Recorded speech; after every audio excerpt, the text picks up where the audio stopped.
la loi d'orientation qui n'est pas encore diffusée sur le secteur agricole. C'est pousser l'innovation et dire qu'une des solutions pourrait être, pourquoi pas, inscrire les agriculteurs et les industriels dans une même plateforme collaborative. D'où notre motivation de recherche.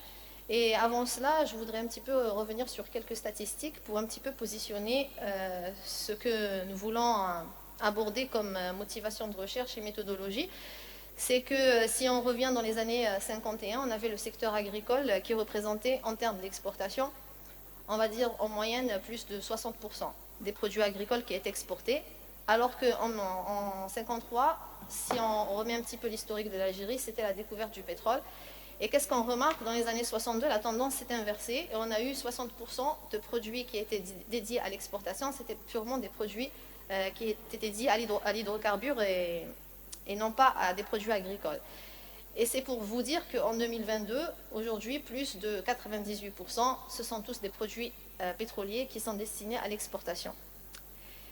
Et pourtant, aujourd'hui, on parle comme de secteur agricole comme un secteur stratégique. Et l'innovation dans ce sens, il faut qu'elle touche, selon on va dire les dernières tendances de recherche qu'on a pu voir sur cette thématique, c'est inscrire l'innovation dans les chaînes de valeur agricole mondiales. Ça veut dire quoi?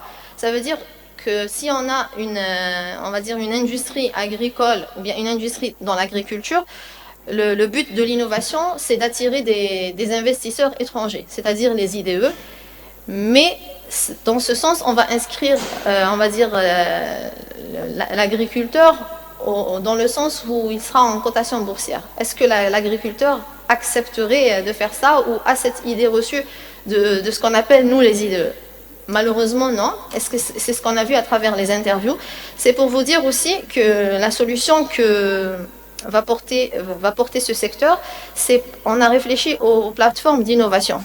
Pourquoi les plateformes d'innovation? Parce qu'elles sont succinctes d'attirer non pas des investisseurs, mais de faire pénétrer le marché agricole vers d'autres marchés internationaux. Et c'est ça le rôle finalement de l'innovation, ce n'est pas d'attirer des investisseurs, mais c'est plutôt pénétrer des marchés internationaux.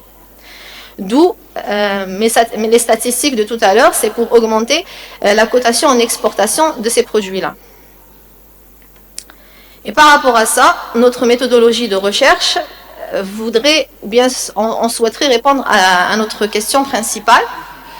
Quand et pourquoi aller vers des plateformes d'innovation et quel serait le mécanisme approprié pour achever, on va dire en collaboration avec tous les membres de la plateforme, un développement où il y aurait comme outcome ou bien comme output spécifiquement attirer des marchés internationaux en matière d'exportation de nos produits agricoles. Avant d'y arriver à la méthodologie, j'aimerais revoir avec vous les 6 objectifs pour l'implémentation des plateformes agricoles. Un des enjeux majeurs aujourd'hui de l'agriculture algérienne, et non pas que dans notre pays, c'est vraiment le financement des produits en agriculture. Et le deuxième point aussi, c'est qu'on a remarqué, comme l'avait souligné ma collègue précédemment dans son intervention, c'est le rôle de l'entrepreneur agricole. Et dans les plateformes d'agriculture, on ne pense plus à l'entrepreneur dans l'agriculture, mais comment accompagner l'entrepreneur agricole.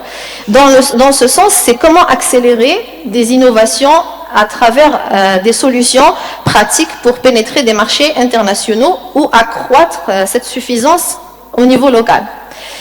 D'où le troisième objectif, c'est vraiment asseoir des formations qui sont adaptées aux agriculteurs, des formations dans le sens où on doit améliorer sa connaissance de ces marchés-là et on doit aussi le rassurer vis-à-vis de cette pénétration de nouveaux marchés, c'est-à-dire la viser et l'assister.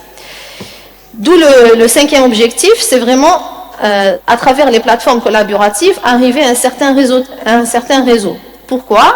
Il y a par exemple, si on reprend un petit peu les grands marchés, on va dire de gros en Algérie, que ce soit pour les fruits ou que ce soit pour l'élevage des moutons ou que ce soit pour les légumes, qu'est-ce qui se passe? C'est qu'il n'y a pas le process, on n'arrive pas à maîtriser le process d'amont et en aval pour asseoir des prix, on va dire, concurrents ou des prix que dans le marché exprimerait sa volonté d'achat ou de vente. C'est d'où intervient le 6e objectif, c'est vraiment comment améliorer cette vente directe d'un agricole qui fait le gros vers un détaillant, c'est-à-dire éliminer toutes les parties prenantes qui sont intermédiaires. Dans ce sens, notre recherche s'est appuyée en prenant 4 exemples de plateformes qui existent en Algérie. Donc on a pris la plateforme leader qui est AgriChem. Donc c'est une plateforme qui est dédiée à la micronutrition, c'est-à-dire tous les fertilisateurs qu'on peut utiliser, que ce soit pour la flore ou la faune. On a le programme d'appui du secteur agricole en Algérie, c'est le PASA.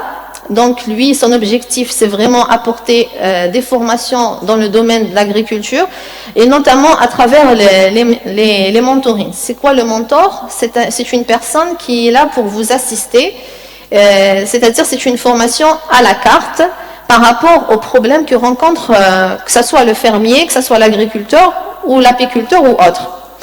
On a l'ODAS, c'est l'Office de développement d'agriculture en Algérie pour le subsaharien, qui, lui, a le privilège, si on adhère, de vous donner des partenaires, on va dire, des partenaires stratégiques qui vont non seulement apporter des investissements pour améliorer l'activité agricole, mais aussi de solutionner à travers son expertise on va dire, des solutions innovantes ou des solutions classiques pour répondre aux besoins ou aux problèmes rencontrés par ces agriculteurs-là.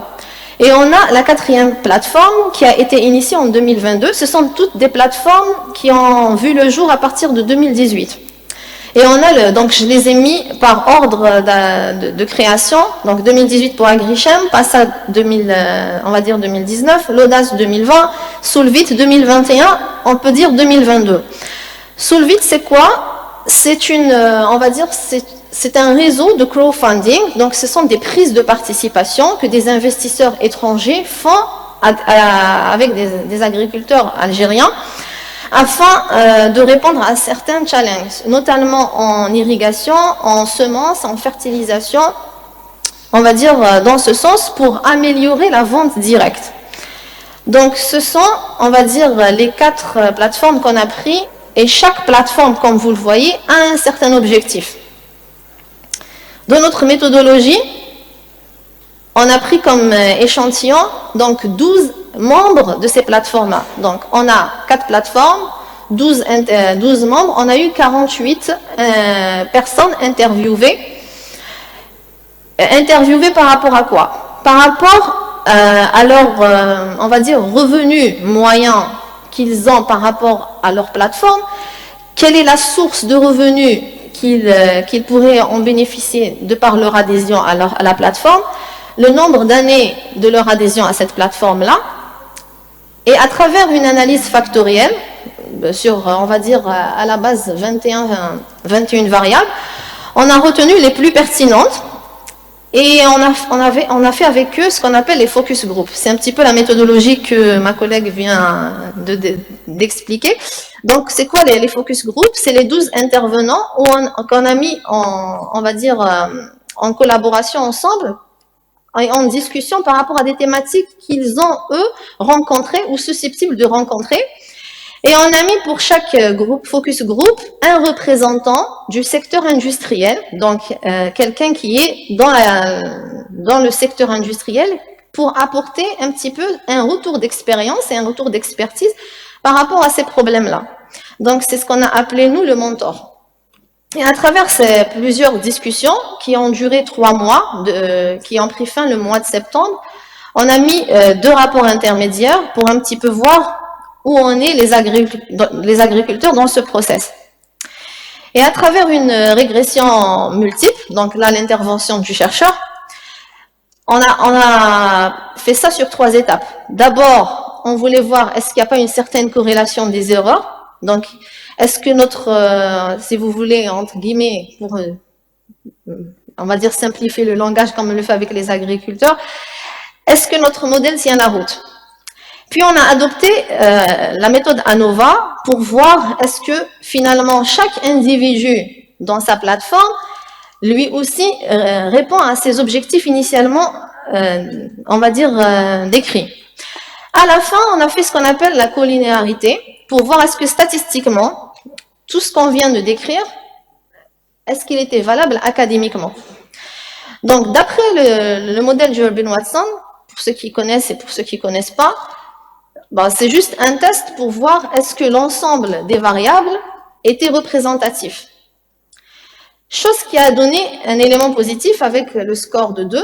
Donc, normalement, statistiquement, on ne va pas continuer. Mais nous, on a continué pour voir est-ce que chaque élément dans le modèle avait le même ressenti, la même perception. Parce que le questionnaire qu'on avait dressé, comme on parle des focus group, c'est une analyse qualitative, où il y avait une échelle de Likert, c'est-à-dire une appréciation de 1 à 5, sur des questions ouvertes de discussion dans le focus group. Et par rapport à ça, on avait remarqué que toutes les variables qu'on avait prises dans le modèle étaient représentatives, donc elle expliquait véritablement l'intention de ces agricoles à être membres dans ces plateformes-là. Et on a vu que pour la plupart, c'est-à-dire 70% de notre échantillon, avait un chiffre d'affaires qui avait augmenté. Dans la croissance pendant les 2 années, pour certains, ceux qui ont déjà le bénéfice d'être... 5 minutes, ça me suffit, je vais finir.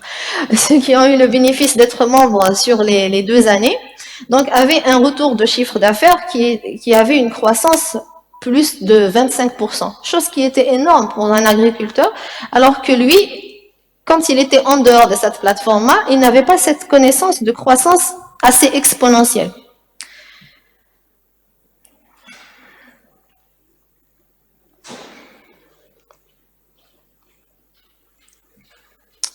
Et là, quand on revoit un petit peu les variables qu'on avait retenues, c'est vraiment l'intérêt de participer aux différents meetings, c'est-à-dire aux différentes réunions du focus group.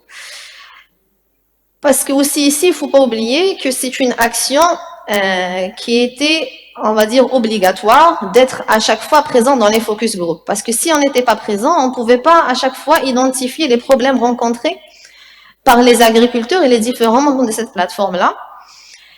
Et ce qui était impressionnant, c'est, j'avais dit tout à l'heure à un collègue, c'est quand on regarde l'identité, parce que c'est ce que j'ai pas présenté, l'identité de ces membres-là, il n'y a aucun industriel dans les plateformes qui sont normalement dédiées et pour le secteur de l'agriculture et pour le secteur de l'agroalimentaire. D'où l'intérêt de dire pourquoi. Et quand on a mis les mentors en discussion, parce que les 4 mentors, c'était des industriels, on leur avait posé la question tout simplement, pourquoi vous-même n'adhérez pas à ces plateformes-là? Et tout simplement, la réponse était, on ne se met pas à la même catégorie que de l'agriculteur. C'est-à-dire, lui, c'est un fallah, parce qu'il y a l'autre plateforme qui est dédiée à Filaha, mais on ne l'avait pas pris en considération parce que Filaha était dédié purement aux agricoles des marchés de gros. Donc, dans notre échantillon, on ne voulait pas biaiser ça, on voulait prendre un échantillon qui était hétérogène pour voir un petit peu les perceptions qui divergeaient et qui convergeaient dans certaines thématiques. Et là, qu'est-ce qu'on retient? C'est vraiment... ouais, ça 3 minutes, c'est le dernier slide. Donc là, la dernière diapo, c'est pour vous parler un petit peu des perspectives de ce qu'on a remarqué. Le modèle, il ressemble un petit peu au triple helix, c'est-à-dire qu'il y a le marché, les différents acteurs, et il y a les parties prenantes de ces plateformes-là, et il y a la plateforme. Et dans ce sens, quand on regarde les interactions entre les différentes, on va dire les différentes composantes, ce qu'il ressort, c'est vraiment que les plateformes, elles sont là pour supporter les différentes, on va dire, appréhensions et les différents problèmes de toutes les parties prenantes, mais dans la mesure de donner une valeur ajoutée pour l'inscrire dans cette fameuse chaîne de valeur mondiale. Et quand on regarde les objectifs de la plateforme elle-même, on voit que la plateforme, elle est là pour initier des innovations. Mais ces innovations-là ne sont pas tout le temps d'ordre technique. elles peuvent aussi être d'ordre social. D'où l'importance de dire que pour les futures perspectives, il faut finalement définir qu'est-ce qu'une innovation dans l'agriculture. Est-ce que c'est une innovation purement technologique liée à des aspects d'irrigation, etc. Ou est-ce que c'est une innovation sociale qui vient fructifier le e-commerce dans le sens où elle va avoir un impact à moyen et à long terme sur le secteur de l'agriculture. Et sur ce, je vous remercie pour votre attention.